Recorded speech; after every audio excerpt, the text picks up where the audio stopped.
Hello there everyone, how you doing today? I hope you're all well. Today we're going into r/nosleep to read My Family Made a Deal to Give One Child to the Faceless Man every 50 years. If you enjoy, like and subscribe. Leave a comment down below and all that good stuff. Now let's get started, shall we? I remember the first time I saw the man. The thing with the face like melting wax. I knew he had many masks and many names. He had followed our family for years, and from father to son, mother to daughter, the fear and terror of the faceless man got passed down. Every time he came, he would have a different face. The first time I saw him, he looked like a withered old Asian man, leaning heavily on a wooden cane with a silver top. Our front door stood wide open, and I saw my mother and father standing there, their faces as pale as ghosts as they looked down upon the stranger. I couldn't have been older than 11 years old, but the memory is still as sharp as a butcher's knife stuck to my brain. I walked forwards from the living room, the cartoon noises still blaring loudly in the background. The man looked past them and straight at me. He squinted his eyes and grinned. "Another lamb, so pretty and young," he mused.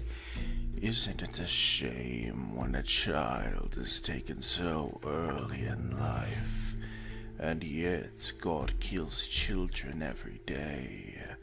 I heard last month a hurricane blew an entire school down and killed 100 of the little bastards in one swift go.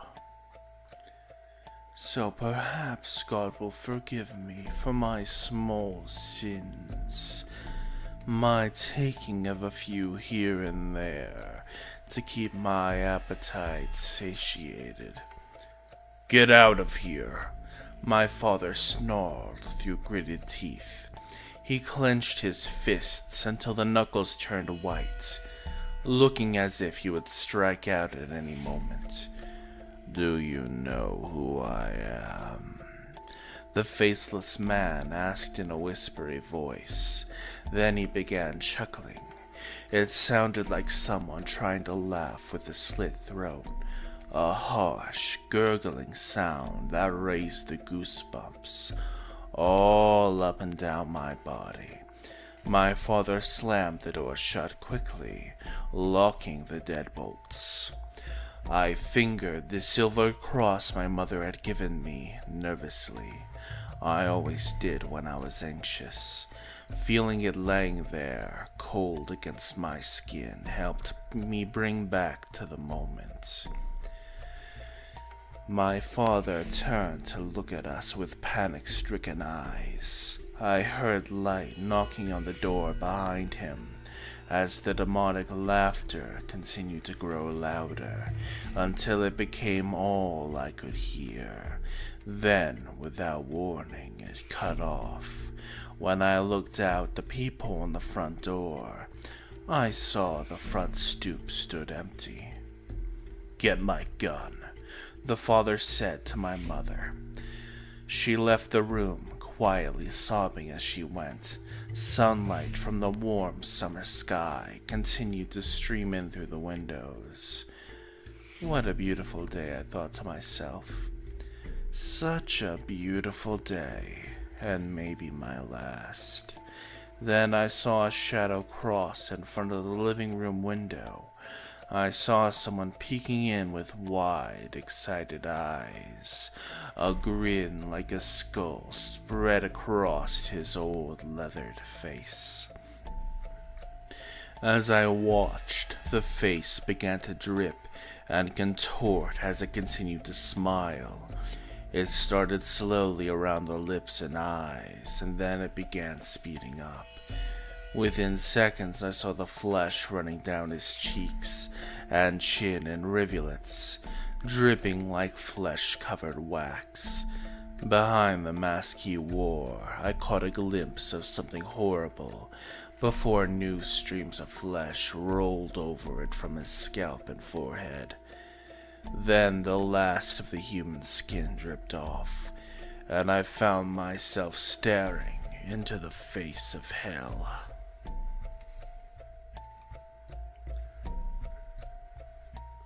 I could never explain the true horror of the thing lurking behind its costume of human skin. It felt like staring into a pus-filled wound with maggots writhing around the edges, maybe like falling into a mass grave. Some of its body seemed flipped inside out, with the glistening muscles on the outside, but the bloody, demonic face was far more disturbing. It had eyes like two smoldering cigarette burns. Its mouth was a slashed, disgusting thing. The lips looked eaten away with ragged patches of flesh surrounding them that seemed to make the smile seem much larger, reminding me of how a clown would do his makeup. I saw that grinning mouth filled with countless needle-sharp teeth above black, sore-ridden gums that writhed and shivered in its lipless mouth. Even though the windows smelled like sulfur and reeking spoiled meat filtered into the house, seeming to fill the air like a physical presence. Its body looked flipped inside out. I could see the quivering muscles on its skinless figure. It looked deadly thin, and veins ran along the outside of its face and body like thick, dark worms, pulsating with each beat of its satanic heart that lay inside the thing's chest, emanating sickness and evil through every pore of its gleaming body. As it stared into my soul with its black, lidless eyes, I saw in that face the worst nightmares of the universe. I saw mountains of corpses festering under a hot sun, black holes eating worlds as masses screamed. I saw mothers drowning their children in bathtubs, and animals eating each other alive. I saw into eternity, and it looked so dark and empty that I fell to my knees pleading, "Make it stop! Make it stop!" I cried, tears streaming down my face. My father ran in with his shotgun raised, but when I looked back up, the window was empty. Yet the visions continued to run through my mind like a movie, atrocity after atrocity, and somehow it all connected back to the Faceless Man. After a few seconds of utter silence, that deep, gurgling voice rang out, making all of us jump. It seemed to come from nowhere and everywhere at once, reverberating throughout the room. It said something that made my father waver on his feet. A strange verse, but one I remember by heart to this day. Here is Belladonna, the Lady of the Rocks, the Lady of Situations. Here is the man with 3 staffs, and here is the wheel, and here is the one-eyed merchant, and this card, which is blank, is something he carries on his back, which I am forbidden to see. I do not find the Hanged Man. After that, we barricaded the doors and locked all the windows. I knew it wouldn't keep the Faceless Man out. He could easily just smash through a window, and perhaps he wouldn't even need to do that. Maybe he could pass inside the house any time he wanted, and yet, if so, why hadn't he? So, it started again. My mother said, looking at my father with a powerful intensity in her eyes. He has come back again for a sacrifice. My father nodded slowly. What do you mean a sacrifice? I asked, my child's mind not comprehending the magnitude of the situation yet.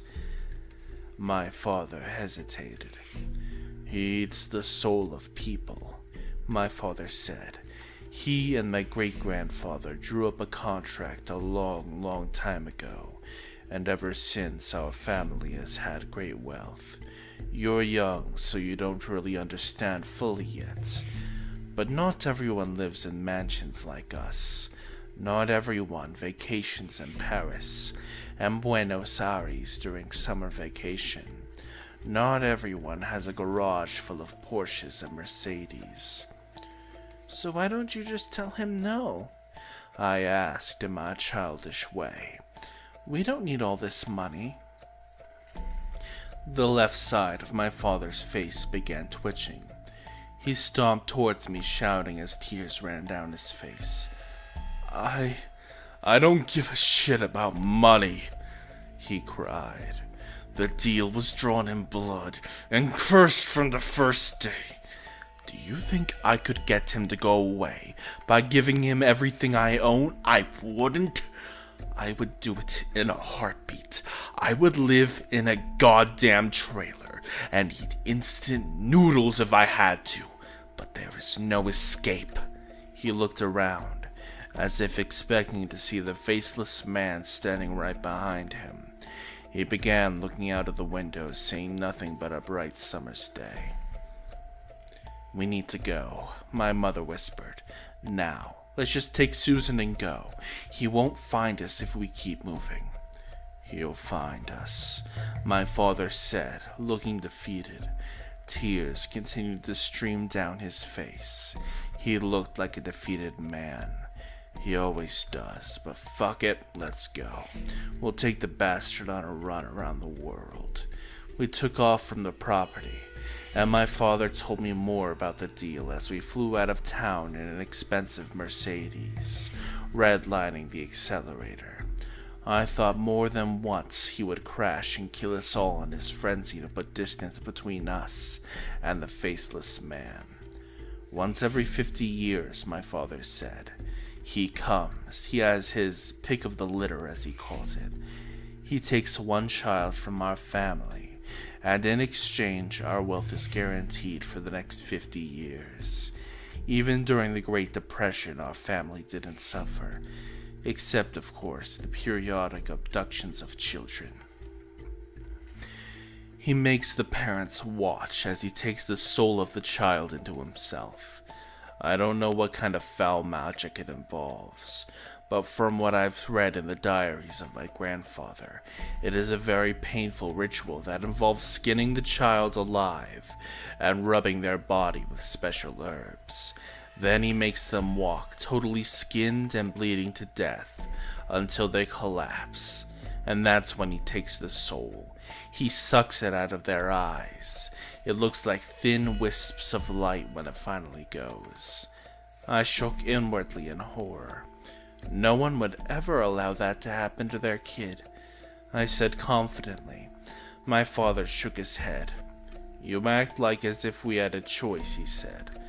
The first time he comes politely, knocks on the door and tells the parents it is time to fulfill the contract. If they say no, he leaves, but he always comes back, and the next time he won't be polite. He won't leave. He'll come into the house when we're sleeping, torture me and your mother to death, slit our throats, and then take you anyways.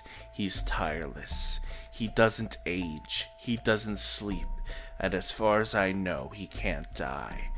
How can we fight against such an evil? By going to the moon? But why would our great-grandpa make a deal like that anyway? I asked. because at the time he had 10 children, and all of them were starving. A few had dysentery, and he didn't have a penny to his name at the time. He chose to sacrifice one and give it to the Faceless Man to save the other 9. My father shrugged. I don't know if we could understand it. I certainly don't agree with it. I'm not sure he realized at the time that our family would suffer eternally afterwards, and that the contract could not be voided except through death. He laughed bitterly. We should have just let our family line die out. That would have solved the problem. What about those words at the end, Daddy? I asked. What did those mean? Oh, that's just a famous old poem. My grandfather used to recite it to me before he shot himself. He loved T.S. Eliot, and he thought that poem had some relevance to our problems. For some reason, he never got over the loss of his son to the Faceless Man. But you see, never. He used to wake up screaming in the night. He tried to drink his memories away, but in the end... My father braked suddenly, bringing the car to a full stop. I looked up, seeing forests on both sides of us. We hadn't traveled long. A hitchhiker stood at the edge of the road in grimy blue jeans and in a bright tie-dye shirt. His long hair rippled around him as he stood with his thumbs out. But the face had started to drip and melt. We all saw it and froze. My father reached below his seat and pulled out the black shotgun. He ran out of the car like a madman, his eyes blazing with anger and horror. "Get out of here," he cried, as if to a rabid animal, and then he raised the gun and fired. The Faceless Man's tie-dye shirt burst into shreds as buckshot tore into it.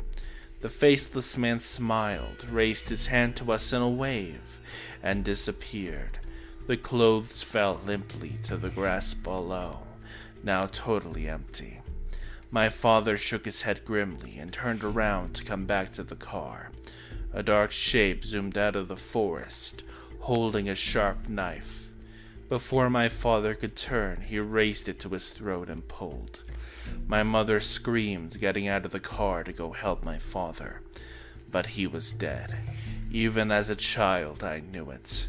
I could see the knife had practically severed his head from his body, except for the spine and a thin bit of flesh on the back. Blood poured out, flooding down his chest as he stood there for a moment, uncomprehending. Then he began to fall forwards, and his head snapped back, revealing the gore, muscles, and ligaments beneath.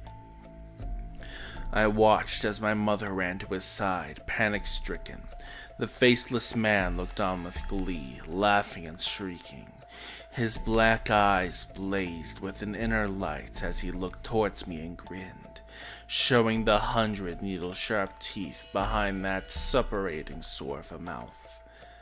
My mother looked up at him, trying to grab the gun from my father's stiff hands, but the Faceless Man didn't even flinch. He ran forwards, his sleek, bloody body as fast as a greyhound's. He opened his mouth wide and bit at my mother's face. I saw the teeth bite into her skin, and he began to shake his head like a dog, ripping and shredding. Her face became a mask of gore, and I screamed in the car, nearly throwing up. But something inside me told me I needed to move. I wasn't a stupid kid after all. I wasn't going to die here next to some woods in the middle of nowhere. I ran out of the back seat and jumped into the driver's seat. I had never driven a car, but it was, after all, an automatic. It didn't take much intelligence to put it into drive and hit the gas pedal. Of course, I didn't really know how to drive, and I nearly hit a tree. I skidded, turning the wheel, and with 2 bumps, I accidentally ran over my mother and father. The Faceless Man shrieked with laughter as I drove off down the road, crying and screaming in the car. I abandoned it a few hours later in the city. My father had bought a massive envelope of cash with him in the center console, and I counted it with awe. It was hundreds of thousands of dollars.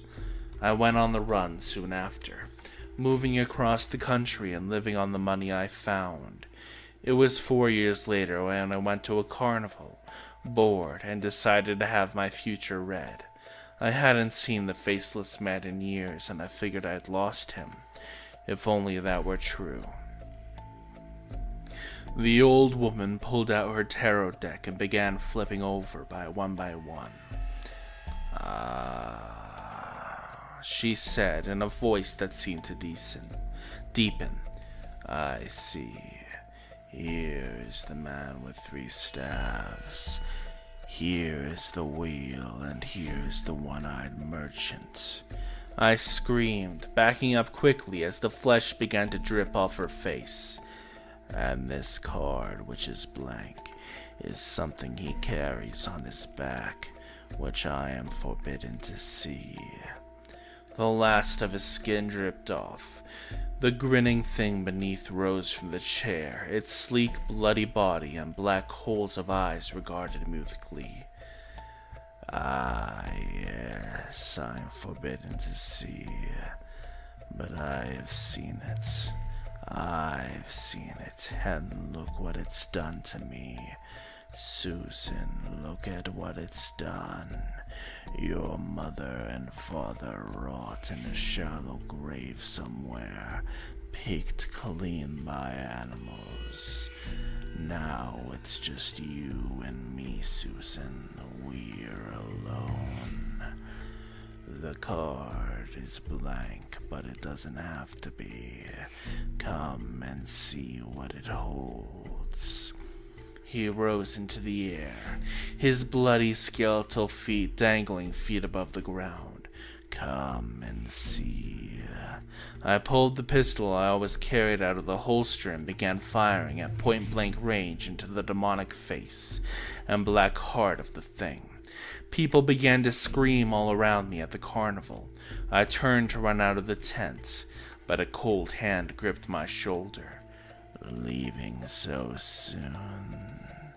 A voice whispered in my ear, laughing with a sound a drowning man might make. But we haven't finished, Susan. Worthy is the lamb, worthy is the lamb. Worthy is the... Suddenly the hand touched the silver cross my mother had given me as a small girl, and it flinched away. I felt the grip loosen, and I ran without looking back. People had taken cover all over the carnival. Many had started to leave, and I saw agitated police and security trying to figure out where the gunshots had come from. I immediately mixed into a large crowd and made my way towards the exit, but I constantly looked back, expecting to see a man with a melting face. Perhaps it would act like a police officer and pretend to arrest me before bringing me to some dark forest and starting the skinning process. I keep running now, but I always look over my shoulder, because the Faceless Man doesn't age, he doesn't sleep, and he never, ever stops looking. Thank you for listening to today's story. Remember to like, subscribe, and all that good stuff, and maybe check out my horror story playlist or Reddit story playlist. I gotta get those watch hours up, so it'd be really appreciated. I will see you next time. Hasta la pasta.